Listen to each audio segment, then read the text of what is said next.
pour citer Pauline Vaillancourt, pour écrire un opéra, ça prend du souffle. Et Dieu sait que ça m'en a pris.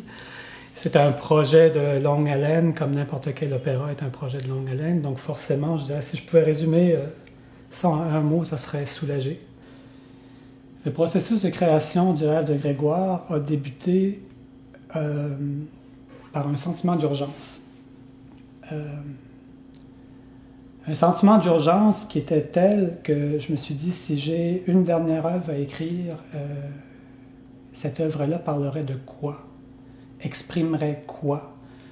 Et j'ai toujours été habité très, très, très longtemps, et même mes parents, comme mon père quand il était vivant, en étaient conscients. C'était les discussions animées autour de la table, de parler du rôle de l'art dans la société, de parler du rôle de l'éducation dans la société. Ce sont des thèmes qui, à mon avis, on ne parle plus. On ne parle plus à la radio, pourtant à une radio d'État, je crois qu'on devrait parler de ça. On n'en parle plus ou très rarement dans les journaux. Et compte tenu du contexte dans lequel j'étais au tout début du processus de création, donc on parle de mai 2011, dans ma vie, dans ma propre vie, il y a plusieurs projets qui tombaient à l'eau, donc pour moi, c'était table rase.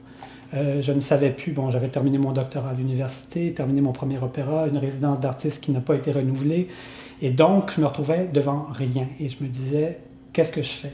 Et là, et je vois ça presque comme une bénédiction, des élections qui font en sorte que je me suis dit, mais le monde qui m'entoure, finalement, je l'ai peut-être mal interprété, de voir qu'on commençait à parler du rôle de l'art dans la société. Il y a des journalistes, suite à ces élections-là, qui se sont sentis, on a le climat pour dire que l'art a une fonction, chaque dollar investi dans la culture doit rapporter des sous, et donc c'est la responsabilité de l'artiste de pouvoir avoir du succès de son propre vivant. C'était vraiment le début de cet opéra. C'était même pas un opéra au début, je comptais faire une certaine mise en espace où je voulais rendre hommage à une certaine culture humaniste qui existe depuis la Grèce antique, rendre hommage à toutes ces personnes qui se sont posées des questions fondamentales. Qui suis-je ou qui sommes-nous? D'où venons-nous et où allons-nous? Des questions qui, même malgré la technologie et la connaissance qu'on a au 21e siècle ou au 20e siècle, on ne se pose plus ces questions-là. Et je crois que l'art, en quelque sorte, l'éducation aussi, en quelque sorte, se doit de parler de cette quête qui existe depuis le début de l'humanité et de réduire la fonction de l'art à une fonction qui est mercantile, une fonction qui est liée à une certaine industrie. Pour moi, c'est un peu la preuve de dire que finalement, en tant que société, on ne se pose plus ces questions-là. De savoir pourquoi que quelqu'un choisit ou ne fait même pas le choix, a le besoin de créer quelque chose. Donc, à la lumière de certaines critiques qu'on a pu voir, qu'on a pu lire dans les journaux, qu'on a pu voir aussi aux nouvelles, je me suis dit, si j'avais une dernière œuvre à écrire, et si c'est l'occasion d'écrire ma dernière œuvre, ça sera à propos de quoi? Et c'était de mettre en lumière, en fait, les processus qui font en sorte qu'on se déshumanise en tant que société, en nous rendant quasiment insensibles à ces questions fondamentales qu'on n'a pas encore réussi à répondre. On a seulement réussi à avoir des petites pièces de puzzle. Donc si on parle d'évolution humaine, en mon sens, c'est mon opinion personnelle, ce sont des petits morceaux du puzzle qu'on est en train de construire pour essayer de comprendre pourquoi sommes-nous ici, sur cette Terre, le système solaire, dans les galaxies et tout le reste, et on ne se pose plus ces questions-là. Et franchement, la réponse à cette question-là, ce n'est pas seulement un signe de dollar. C'est un moyen pour permettre de vivre en société, mais ce n'est pas une façon de se définir en tant qu'être humain. Donc le début, les prémices de départ du rêve de Grégoire, ça part là. Et ensuite, ça a été finalement essayer de concrétiser, de matérialiser cette quête-là. Ça a été un festival culturel. Pour moi, c'était des bouquins, des bouquins, des bouquins. L'histoire de la cinématographie, je ne sais même pas combien de pages j'ai lu pour essayer de confectionner ou de mettre ensemble un livret qui puisse être compris, donc regarder dans la littérature ancienne, de regarder comment les gens voyaient ou interprétaient cette folie créatrice-là, et de voir que finalement, il y a un fil qui nous relie au tout début de l'humanité, et on le voit en regardant l'histoire de l'art, l'histoire de la pensée. Donc je reviens encore aux prémices de départ, de voir que certains journalistes, pour ne pas les nommer, Nathalie El-Grabli-Lévy, qui disait dans une chronique du Journal de Montréal au mois de mai 2011 que si un artiste n'est pas capable de mettre du beurre sur ses épinards, peut-être n'est-il pas un artiste, mais c'est juste un hobby. Pour moi, cette phrase-là, je ne vais peut-être pas citer mot pour mot, mais vous pouvez trouver la référence, pour moi, c'était presque l'équivalent de brûler des livres, ou de brûler au moins 75% de tous les musées qui existent. Parce que c'est une incompréhension complète de qu'est-ce qui motive un artiste et qu'est-ce qui est une démarche, qu'elle soit artistique, mais une démarche en création.